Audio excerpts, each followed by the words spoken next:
તો ફર્સ્ટ છે લાઇમસ્ટોન છે, ક્લે છે, સિલિકા છે, અલગ અલગ રો મટીરિયલ્સ છે એના ખદાનથી ટ્રાન્સપોર્ટ થઈને ઇન્ડસ્ટ્રીમાં આવે.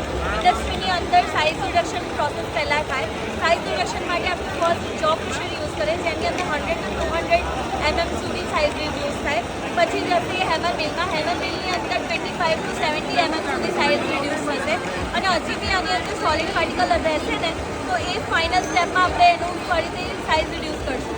એટલે આ જે ફીડ છે એ પ્રી હીટરમાં જાય. પ્રી હીટરમાં જઈને છે ને એ 900 ડિગ્રી સુધી હીટ થશે. પાર્શિયલી ડિકમ્પોઝ થઈને કેલ્શિયમ ઓક્સાઇડ બનશે અને CO2 લિક્વિડ થશે.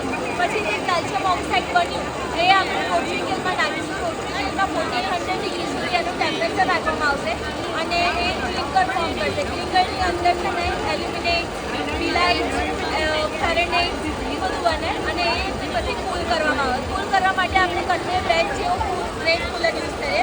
એ કન્વેયર બેલ્ટ થ્રુ અહીં એક્ઝોસ્ટમાંથી હોટ એર નીકળે અને અહીંથી કૂલ થતું જાય. પછી કન્વેયર બેલ્ટ થ્રુ લાસ્ટ પ્રોસેસમાં જાય જ્યાં એનું ફાઇનલ સાઇઝ રિડ્યુસ થઈ જાય.